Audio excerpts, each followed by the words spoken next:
If you had told someone 2 decades ago that by 2018 the company that commercialized chemical warfare and the company that commercialized Agent Orange were going to team up to control a quarter of the world's food supply, chances are you would have been labeled a loony. Unless your name was Robert P. Shapiro. He was CEO of Monsanto from 1995 to 2000, and in 1999 he told Businessweek that the company's goal was to wed 3 of the largest industries in the world, agriculture, food, and health, that now operate as separate businesses. But there are a set of changes that will lead to their integration. These 2 corporate giants are in fact committed to the consolidation and transformation of the world's food supply in the hands of the genetic engineers. Monsanto is one of the most hated corporations in the world. It is, after all, difficult to think of a company that has ruined the lives of more people around the world, either directly through its coercive and litigious practices against small farmers the world over, or indirectly through the pollution of the food supply with their genetically modified crops. Many are familiar with the company's sordid past, including its role in the development of Agent Orange and its contribution to the epidemic of farmer suicides in India. But in recent years, Monsanto has gained special notoriety for its attempt to push the boundary of patent law in a self-admitted effort to gain a monopoly over the world's food supply. Monsanto has been not just evil, but extraordinarily effective in spreading its evil seed around the world. Ironically, of all the corporations in the world, Bayer is one of the few that could compete with Monsanto for its position as the world's most evil company. Less well remembered is the fact that Bayer was the first company to trademark heroin, which they marketed as a non-addictive alternative to morphine and a cough suppressant. But it was under the stewardship of Carl Duisberg at the turn of the 20th century that the company began to develop its psychopathic character. Bayer did not just participate in the development and use of poison gas in warfare, they spearheaded it. In all, some 60,000 people died as the result of the chemical warfare perfected by Bayer and urged on by Duisberg, one of the great, largely forgotten atrocities of the First World War. Later, Duisberg wedded Bayer to the IG Farben chemical cartel. Bayer's Duisberg served as the head of its supervisory board. Joining Duisberg on the board was Fritz Termeer, who oversaw the construction of the IG Farben factory at Auschwitz, which ran on slave labor and participated in human experimentation. And in 1956, became chairman of Bayer AG, newly resurrected from the ashes of IG Farben. Decade after decade, the company continues to be involved in scandal after scandal, involving wanton environmental destruction, injury, and even mass murder. Indeed, it is not difficult to see why these 2 companies, each one a titan of its respective industry, each one guilty of the most atrocious crimes against humanity and the destruction of the environment, would feel an affinity for each other. But why merge? What does a pharmaceutical giant have to gain from buying out and merging with an agrochemical giant? Especially one that carries as much baggage as Monsanto. Integration of agriculture, food, and health is the goal. And once that goal is reached, the entire life support system of the human population, including all our food and medicine, will be in the hands of a few megacorporations. Indeed, the history of the production of food and pharmaceuticals has always followed the same trajectory, away from natural, abundant, locally produced organic materials, and toward artificial, scarce, factory-produced synthetic alternatives. Monsanto and Bayer, not to mention their cohorts in the agrochemical, pharmaceutical, and euphemistically named life sciences industries, are ultimately seeking the same thing: complete control over the population, from the genetic engineering of its food supply to the control of its medicines and chemicals. It is a race toward complete centralization, and with this acquisition, Bayer and Monsanto are getting a head start. Bayer, one of the pieces of IG Farben's grim and oligarchical legacy, supplier of chemicals for the poison gas attacks of World War I, knowing seller of HIV-contaminated vaccines, mass murderer of bees, seller of tainted GMO crops. And Monsanto, dumper of toxic chemicals, proud seller of carcinogens, suer of farmers, cause of farmer suicides, suppressor of scientific dissent. Are you feeling safe knowing that a quarter of the world's food supply will soon be in their combined hands?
In a groundbreaking decision, a jury in California has ordered Monsanto to pay $289 million in damages to a school groundskeeper who developed cancer after regularly using the weed killer Roundup.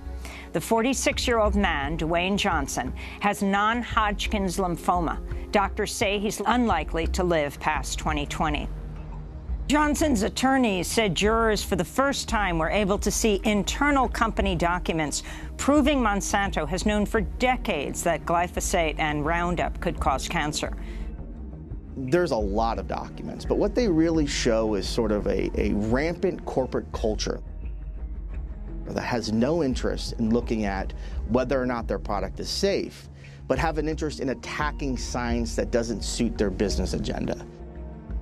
At least starting 20 years ago, Monsanto has known that their product can cause cancer and has gone out of its way to ignore it and or fight any science that suggests a link.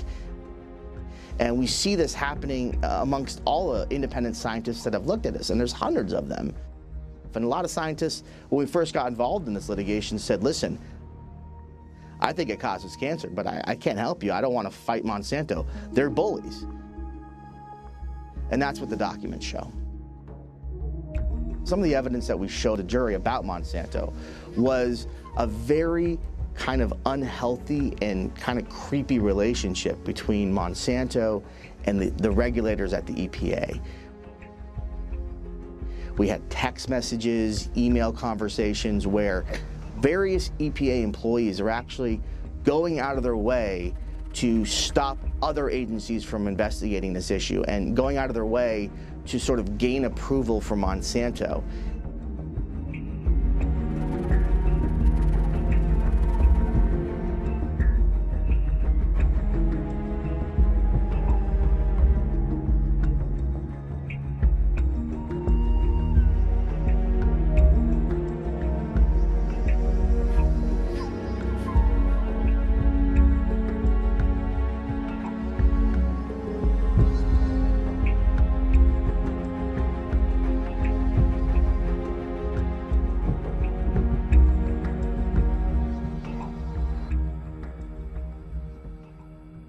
The fact that the biggest company called Monsanto is now merging with Bayer will make this problem of manipulation of knowledge of science more important. That is why alternatives have to be built, because when they get that big, they'll be even bigger in terms of regulation. In spite of all the scientific evidence, in spite of repeated proof that there's a connection between glyphosate and the kidney failure disease, in Sri Lanka and in Guatemala, all that these criminals know how to do is topple a government, get a scientist driven out of their lab. We need to find ways to deal with them, and the only way is new alliances between citizens and scientists, new alliances between governments at all levels, where local governments use their power to make decisions about our health and start banning these chemicals. This is the time to really create Earth democracy.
One basic element of this new agreement is the extension of the definition of hate speech. The agreement wants to criminalize migration speech. Criticism of migration will become a criminal offense, and media outlets that give room to criticism of migration can be shut down.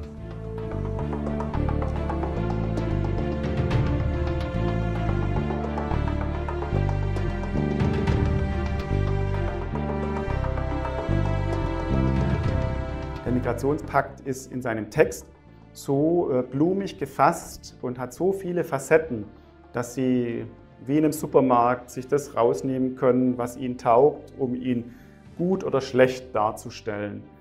Es ist einfach letztendlich eine Wortblase auf vielen, vielen Seiten. Wenn man aber die Essenz herauszieht, bekommt man den Eindruck, dass eben Migration durchaus positiv gesehen wird und dargestellt werden soll auch, und dass Migration als die Lösung für die Probleme in den Herkunftsländern gesehen wird, aber auch als die Chance für die Zielländer von Migration, und dass Medien auch entsprechend instrumentalisiert werden sollen, Gesetze auch geschaffen werden sollen, wenn sie nicht schon existieren, um sicherzustellen, dass eben Migration nicht zu kritisch gesehen wird. Wer Migration kritisch sieht, wird ja gleich als Rassist oder Fremdenhasser bezeichnet. Das heißt, mit irgendwelchen Gesetzen, die das unterbinden, sind wir schnell dabei, um wirklich dann auch die Redefreiheit einzuschränken. Es muss erlaubt sein, über diese Themen zu reden. Und genau das erleben wir heutzutage, dass das in einem vergifteten Klima nicht mehr so leicht möglich ist. Das sind alles Mechanismen, die installiert werden sollen und die uns zeigen, es geht darum, wirklich reguläre Massenmigration zu etablieren. Gibt es denn Ursachen für massenhafte Migration, die ja immer weiter zunimmt, die auch wir mit zu verantworten haben?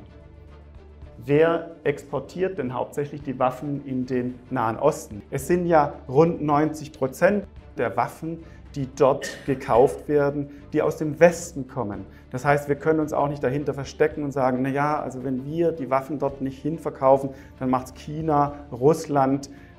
Wir müssen auch auf unsere Arbeitsplätze schauen. Es ist einfach absurd, so zu argumentieren, wenn man weiß, dass die Flüchtlingsanzahl sehr stark korreliert eben mit diesen Waffenlieferungen. Also das muss gestoppt werden seitens des Westens. Und dann muss auch gestoppt werden, dass Migration immer wieder auch in der Geschichte eingesetzt wird, genutzt wird als Waffe. Wir können natürlich schwer nachweisen, ob jemand jetzt in diesem Fall Massenmigration nach Europa als Waffe eingesetzt hat oder nicht. Aber es ist mal eine Ermittlungshypothese, würde ich mal sagen, die durchaus legitim ist. Eine geopolitische Fragestellung wäre dann natürlich cui bono, wer hat ein Interesse daran, dass Massenmigration nach Europa stattfindet, wer hat zum Beispiel ein Interesse daran, dass der Euro scheitert, kollabiert. Wir haben auch Konkurrenten auf dem internationalen Parkett, wenn es darum geht, eben die Vorherrschaft in der Geopolitik zu erringen. Wir sind auf einem Weg, wo wir, wie gesagt, in eine für mich letztendlich unumkehrbare Situation hineinkommen. Ist das nicht ein Experiment, was hier durchgeführt wird, mit sehr unsicherem Ausgang oder vielleicht auch mit sicherem Ausgang, aber nicht unbedingt im Sinne des Volkes?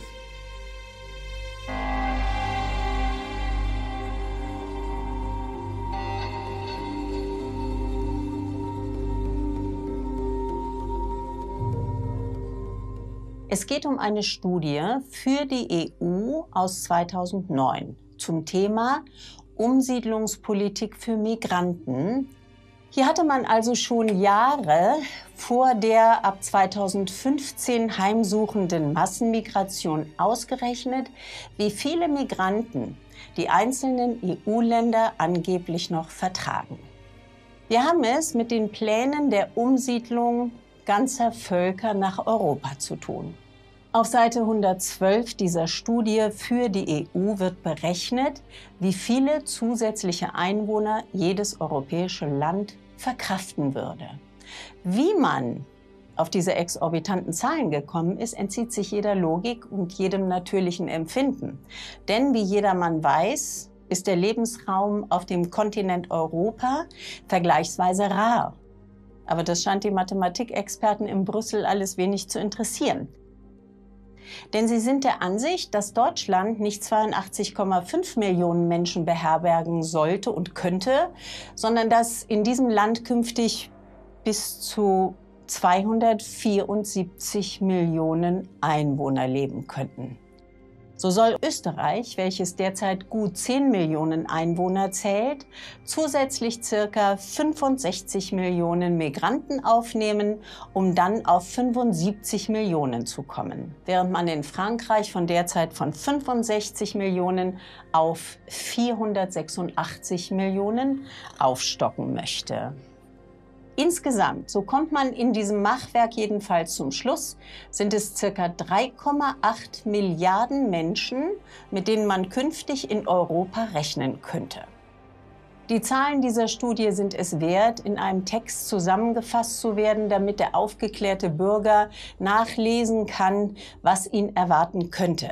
Dies ist vor allem im Kontext des globalen Migrationspaktes spannend, der nach Verabschiedung jegliche Kritik an der unbegrenzten Einwanderungspolitik unter Strafe stellen will.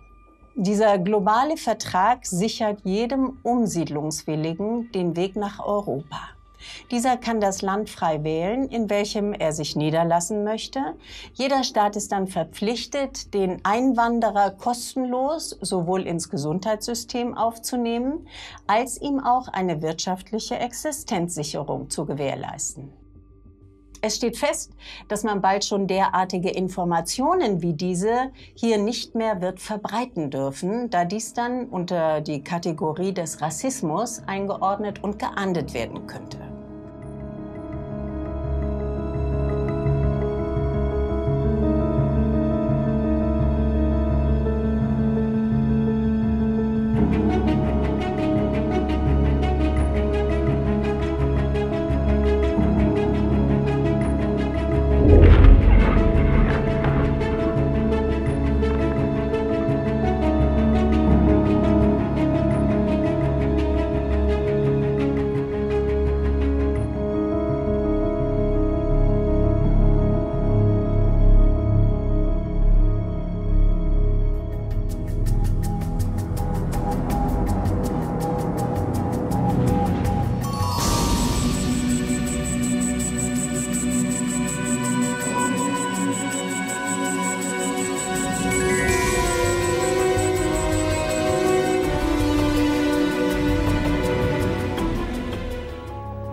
Tras el caos empezó con una protesta local de personas vestidas con los chalecos amarillos. Expresaban su rechazo al aumento del precio del combustible, pero la magnitud aumentó rápidamente hasta llegar a un descontento explícito con el gobierno de Macron en general.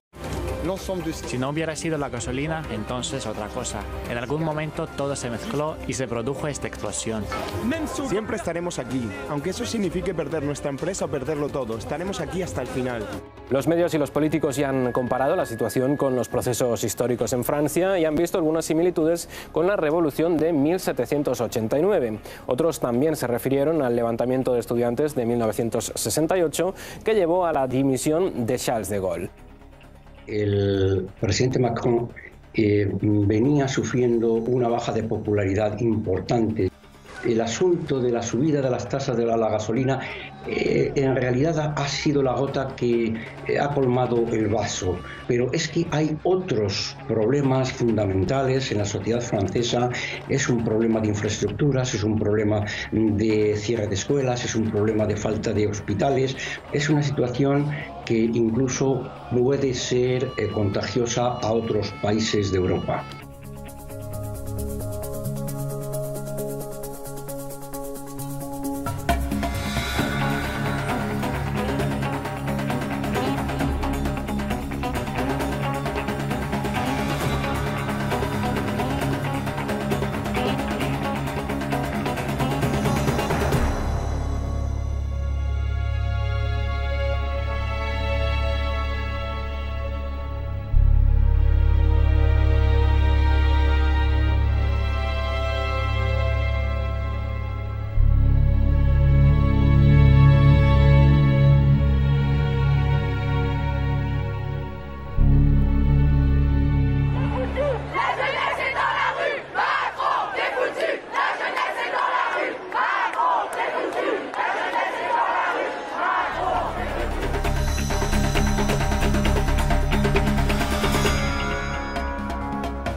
Aujourd'hui, beaucoup créent Macron démission. Alors, c'est pas le bon combat, je vous le dis tout de suite. Pourquoi?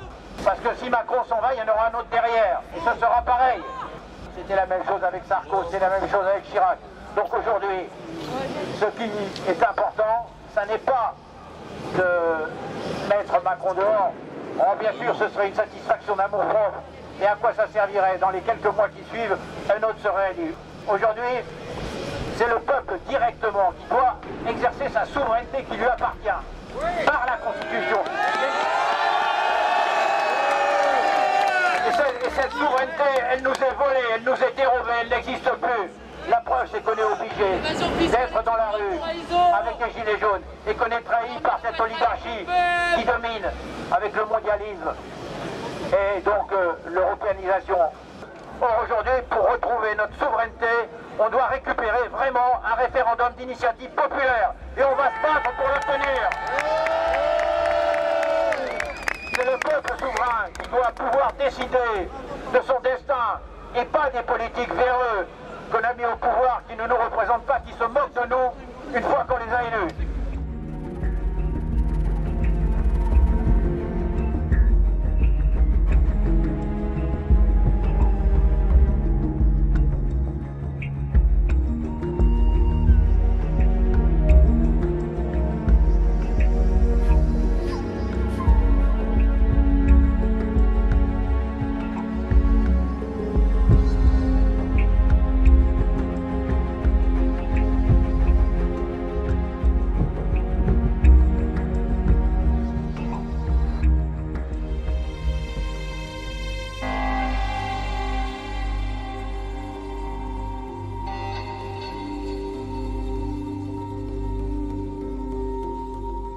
Pourquoi vous manifestez en fait? On manifeste parce qu'on n'arrive plus à s'en sortir en France. On travaille, au milieu du mois on n'a plus rien parce que tout est taxé et que chaque année les taxes, il y en a des nouvelles et les anciennes augmentent et on est à bout de nerfs, on peut plus finir nos mois, on peut plus payer la cantine des enfants, on sort plus, on vit plus. Et on a ras-le-bol, on demande une diminution des taxes. Il y a on a lu en Allemagne des articles qui essaient d'un peu stigmatiser les mouvements comme populistes droite. Qu'est-ce que vous pensez de ça? Pas du tout. Non, ça n'a rien à voir, ça n'a rien à voir. Pas du tout. On a des gens de tous les bords politiques. On a rencontré beaucoup de monde. C'est le gouvernement qui manipule les masses pour ça. On a vraiment rencontré des gens de droite, de gauche, apolitiques. On a rencontré de tout le monde et on est tous ensemble. Il n'y a pas de bord politique ici. On est tous ensemble. On est des citoyens et on se bat pour nos droits. Et comment vous pensez sur la violence qui se produit juste là? La violence, elle est de l'autre côté. La violence, elle est de l'autre côté et elle ne fait pas partie des gilets jaunes. Quelle est notre solution? On a essayé pacifiquement, ils ne comprennent pas, ils n'écoutent pas. Donc la tension elle monte, la colère elle monte et arrive un moment où forcément ça pète. Et ça va aller de pire en pire, ça va être crescendo, la violence va être de pire en pire. La semaine prochaine ça va recommencer, ça va être pire. C'était ma dernière question. Comment vous pensez que ça va continuer cette histoire? Ça va continuer jusqu'à ce qu'on soit entendu et compris. Jusqu'à ce que le gouvernement cède du terrain déjà pour commencer et après on pourra discuter. Si le gouvernement veut parler avec nous, il faut qu'il fasse un geste concret, réel et qui aille dans notre sens. Et après on ouvre un dialogue. C'est ce qu'on s'est dit, tout le monde se dit ça. Donc voilà, qui nous écoute et ça s'arrêtera.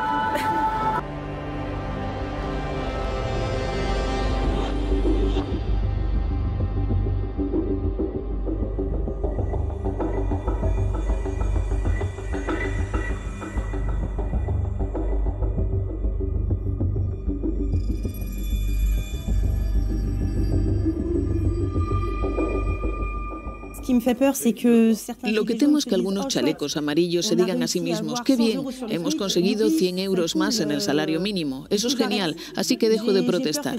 Me temo que algunos chalecos amarillos estén satisfechos con estas migajas.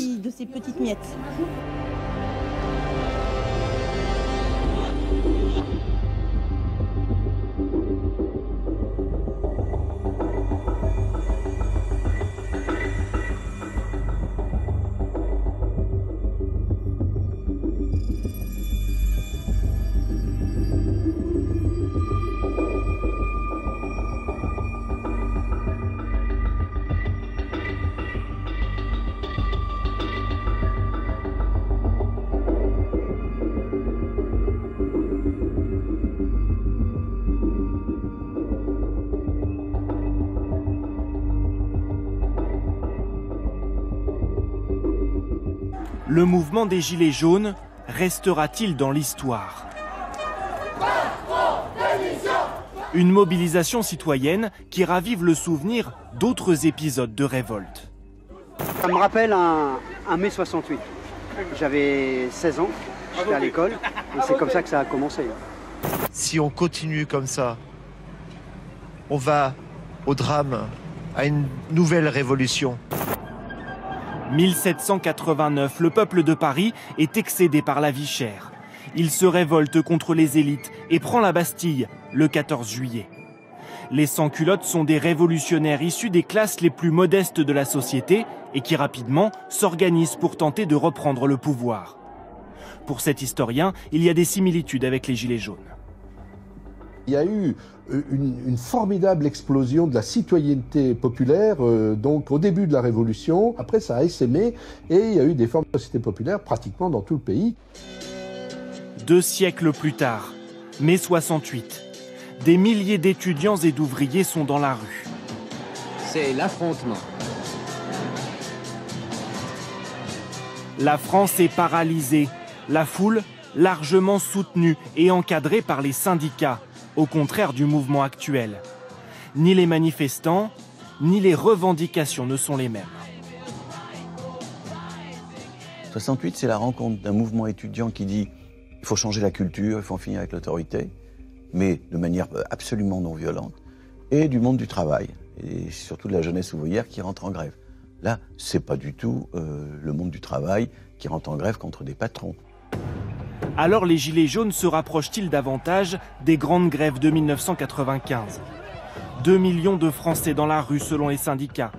Ils protestent contre la réforme des retraites et celle de la sécurité sociale. Pour sortir de cette crise, le gouvernement doit alors faire machine arrière. En 1995, Alain Juppé était sorti de la crise en annulant la réforme des retraites. Aujourd'hui, Emmanuel Macron a annulé la taxe sur l'essence, mais le mouvement continue. Il faut donc aller plus loin. Céder aux revendications, ou comme Charles de Gaulle en 68, convoquer de nouvelles élections. Cette année-là, le général et sa majorité en sont sortis renforcés.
The octopus of global control talks about the 8 tentacles that are used to control society.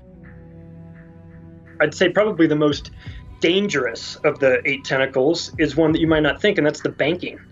The IMF and the World Bank collude together to enslave third world countries, get them to agree to have a hydroelectric power plant built in their country with the understanding that it'll generate electricity, it'll create jobs, your children will be able to learn to read at night because there'll be electricity. All these things were a total scam. So that money flowed from the IMF and the World Bank, not to the country, but to the engineering firms. So these indigenous people in these third world countries would be left holding the bag on a huge debt that could never be repaid because it was never meant to be repaid. It was always a scam. The IMF and World Bank would say, you know, you owe us a lot of money, but I think we can work something out. You need to vote with us on the next UN resolution or allow us to build a military base. So these programs that were used to enslave foreign countries, it's a great formula for control. That's why they keep doing it. So you watch as they go and blow up a country, and then who gets the business to go in and rebuild it? These gigantic companies that have a financial stake in war. And now, as we see what's going on lately with Syria, we're walking right into something again, the exact same thing. Essentially, the IMF, the World Bank, the overall Federal Reserve banking system, let's call it, of debt-based economics, was being imposed on third world countries. And then it struck me when this whole Great Recession started that we were looking at the same policies that had been implemented against third world countries being brought home to roost. What you saw were people who basically had mortgages that they weren't sustainable, they had way too much debt, and all of a sudden it collapsed, they lost their homes. Many people ended up losing not only wealth, but also putting themselves into much more debt slavery. Yeah, this is the reason why central banks have been thrown out of countries. Thomas Jefferson was adamant that they would destroy you, so he threw them out, 200 years ago, and they came back in 1913 in the U.S. And by watching that, by understanding that this is a game, an evil game, but it's set up in a way that benefits the banks, and then witnessing the list of countries that did not have central banks and that wound up getting invaded one after another, it becomes very clear that there's a plan. And if you're one of the 3 countries now that doesn't have a central bank, like Cuba, North Korea, or Iran, you better watch yourself, because they're going to manufacture a reason to go in, demonize you, invade your country, and impose a central bank, just like they did in Libya, Iraq, and Afghanistan over the last couple of years. These events that are happening, they're not accidental. It's not a haphazard. There's a very, very big plan that has been set forth well over 100 years, and they're running it to this day. And the goal is to take away our rights, to take us back to serfdom, basically. And if you think that sounds crazy, just look at the disparity of the wealth, how it's so concentrated at the top 1%. You can say that it's not a feudal system, but the numbers prove otherwise. We're living in a feudal society right now.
Es gibt Gruppen von Menschen, die vom wirtschaftlichen und vom sozialen Niedergang enorm profitiert haben und die aus praktisch allen Krisen und Kriegen der vergangenen 120 Jahre als Sieger hervorgegangen sind.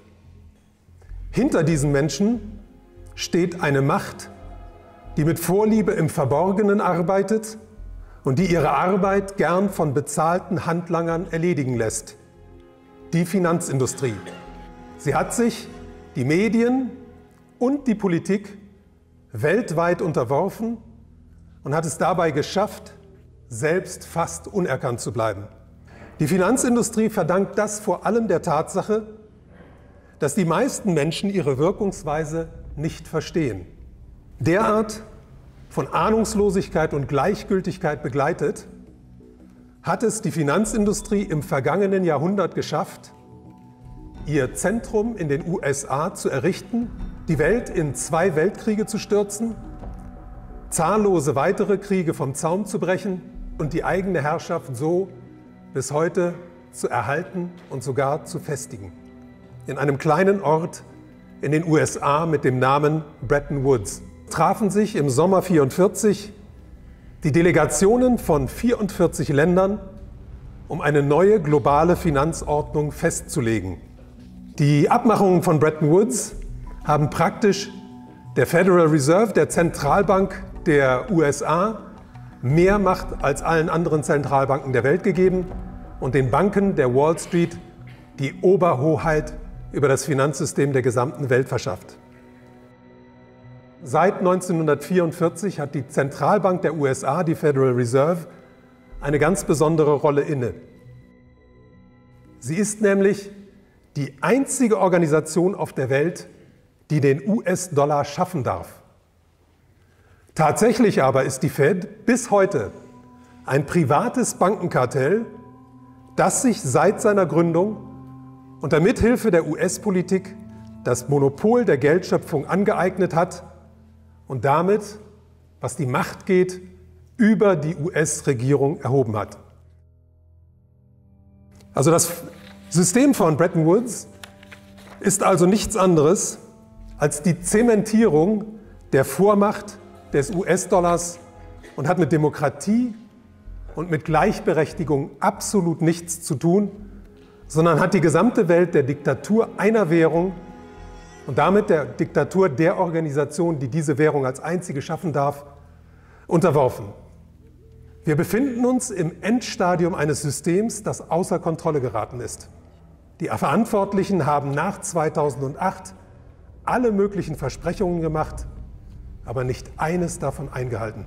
Sie haben ständig die große Wende angekündigt, eine Umkehr vom bisherigen Weg, aber es ist nichts passiert. Das System wird von denen, die davon profitieren, vermutlich so lange am Leben erhalten werden, wie es irgendwie geht. Nur eines ist sicher: Die Profiteure werden aufgrund der wachsenden sozialen Ungleichheit in einen immer größeren Konflikt mit der arbeitenden Bevölkerung geraten.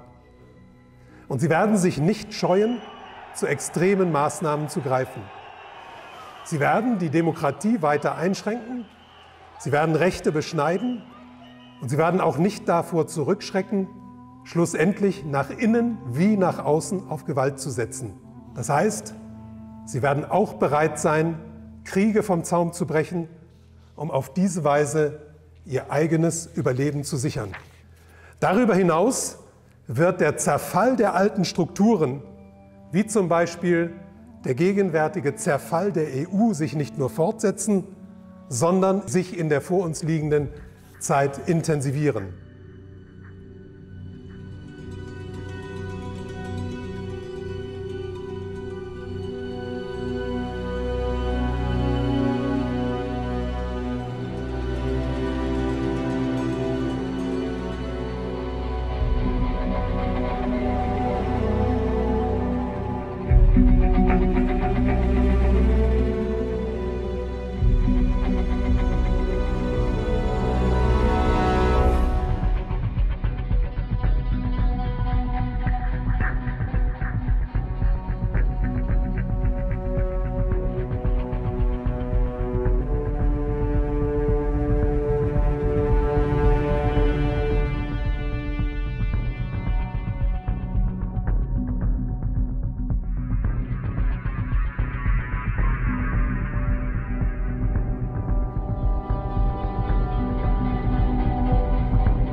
If America enters into a regional war, either with Iran, North Korea, or God forbid, Russia or China, then our economy would collapse immediately.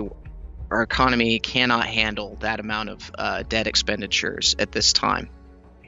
I think under this particular president, what's happening is that the globalists see an opportunity to collapse the economy in a more controlled way. I call it a controlled demolition of the American economy. And then blame it on conservatives in general, on conservative ideals and ideology. Once the crisis evolves and people are suffering, they are going to find a scapegoat. And they're going to point the masses at that scapegoat. And that scapegoat will be nationalists, populists, liberty advocates, individualists, anyone who is a sort of primary threat to globalism. They're going to try to turn the tables and shift their crimes around to us. This would be a classic strategy within fourth generation warfare. I do believe that gold and silver will increase in value exponentially after a crisis ensues in the markets, because I see both China and Russia stockpiling gold like crazy. They've expanded their gold holdings by a massive amount just in the past 2 years. I believe they know something that we don't, and that is that the US dollar system is about to take a nosedive. That the US dollar is about to lose its world reserve status, and that in that process, markets will crash and that gold and silver will skyrocket. My hope lay in rebuilding the system. I don't have any hope that the collapse will not happen or that there will not be a major economic decline. I believe, according to the fundamentals and the math, it's going to happen, and it's going to happen under Trump's watch.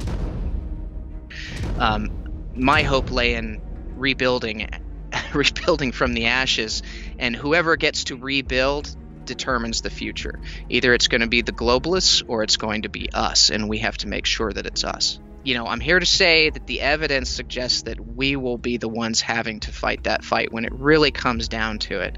We're the barrier between the globalists and total world control or their new world order.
un ovni arriba tuyo. Ahí está pasando un ovni, justamente. Ahí lo tenemos. Un objeto volador. ¿Eso qué es? Es un ovni. Porque no es un avión. Pero ahí va girando. ¿Ves cómo va girando? Rápido. Claro, va girando así. Si me decís si era una nave extraterrestre, sí, para mí era una nave extraterrestre, obviamente. Salió sí, de la sí, nada. sí, sí.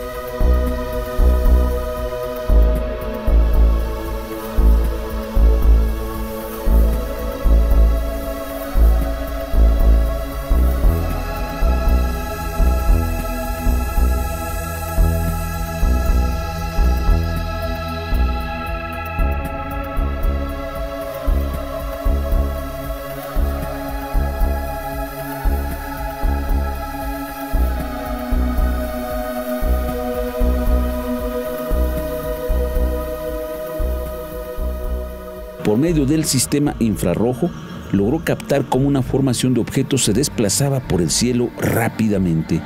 Al inicio, seguía a un objeto en solitario y de pronto se cruza en otra dirección, también llamado escuadrón de ovnis.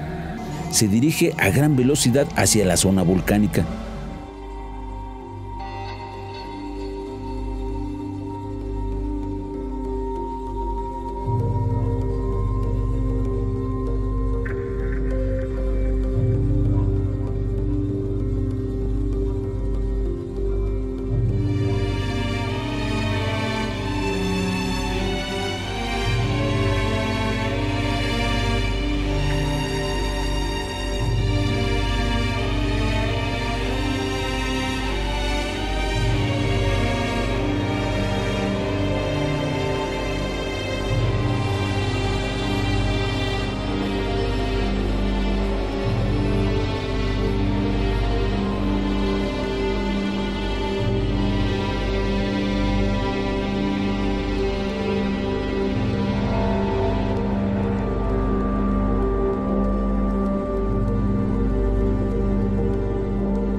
waiting for the critical mass of humanity to wake up, accept the idea of ETs, to pull off the veil and the mask, as it were, and to realize that, hey, we are not the greatest thing in creation. There are other brothers and sisters out there, and we need to take our rightful place. And once we can get past that and realize that we as a group, as a human race, need help, at that point, they can step in and begin to offer us some opportunities. And when push comes to shove and humanity finally does wake up and disclosure does come out, it's not going to be just about ETs or that type of thing. It's literally going to blow the lid off, and the world will change overnight, where we will have free energy, we'll have unbelievable biotechnology. We're going to have no more people are going to starve. There's not going to be any water problems. There's not going to be unbelievable diseases. Cancer will be eradicated. We will not need gas, oil, nuclear, that type of stuff any longer. The world will change substantially. And it's going to be difficult for some people to accept.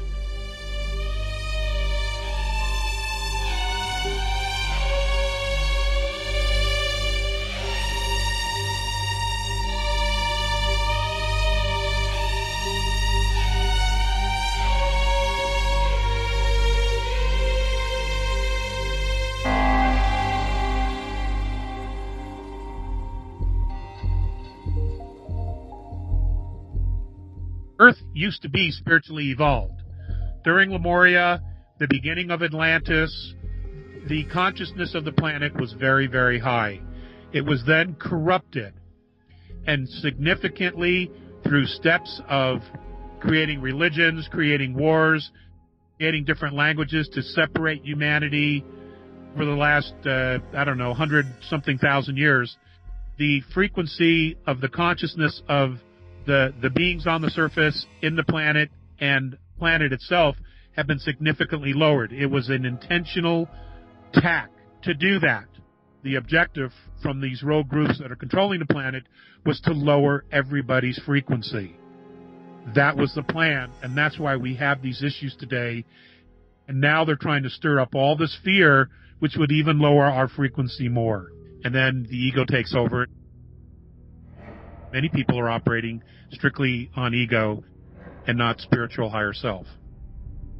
Many of us here have other extraterrestrial DNA in us that gives benevolent races the right to intervene because they spiritually and genetically are connected to Earth.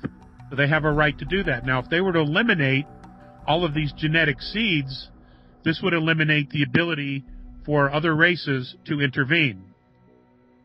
They want to keep our spiritual vibrations so low by creating fear and saying, look, there's just too many of you. You need to cleanse the planet, or even worse, some of you may have to go and live on another planet. We want to take you off this world and bring you to another Earth. Well, the group that's here, that is not their agenda. Their agenda is to beam you up into a lunchbox. I mean, you have the Pope, you have the Queen of England, and others saying, these are the end times. Who is it the end times for? It's the end times for the bad guys. They need our frequency, they need our focus to create this scenario. And if we just tell them, go to hell, we're not doing that. We're going in this direction to create light, to create peace, to create harmony, to create compassion, to create abundance, because it's all about frequency. We hear about the energy that's hitting the planet and changing the human frequency, and it's a high energy, and that some people can adapt to it and other people won't adapt to it, depending on your own vibration and your energy. It's also having an effect on our DNA.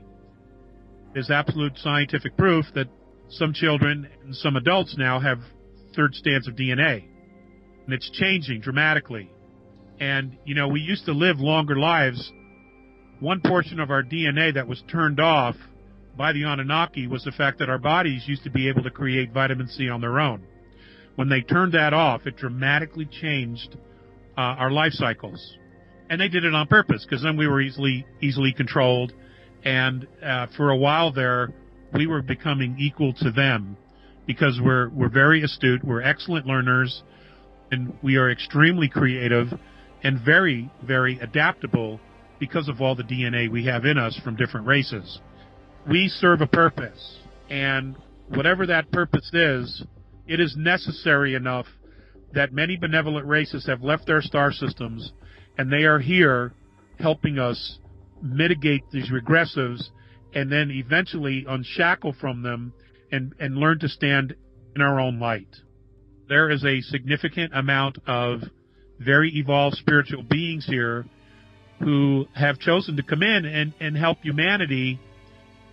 They realize that not only are we being used and manipulated, but we have been so suppressed that we can't even struggle to remember who we are spiritually. And they're like, whoa, this is so not right. They're interested in trying to save anyone who wants to be free. Their goal is to free humanity. Now, whether people choose that themselves or not, that's entirely up to the individual. They're not looking to save a percentage. They're looking to save all of humanity, or as much of humanity that they can, barring infringing on anyone's free will.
There is a process that we will go through to create our new galactic human self.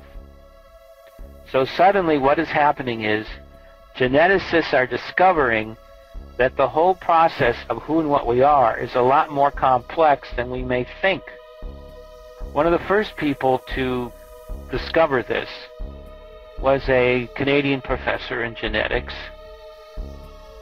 and he began to see, as they looked through this whole human genome, that what we see in our DNA is a program consisting of two versions, what they call the big code and the basic code. The big code is currently inactive or is dormant DNA program. This creates our fully conscious selves. Then there's the basic code. It's currently our active DNA program. This creates who we are, a limited conscious human. So one of the things happened was a crew was looking at this term junk DNA, and they discovered that there are parts of the genome, especially coded proteins.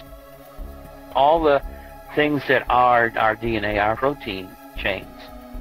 The basis of these motifs in the junk DNA suggested that portions of the genome have an important functional role.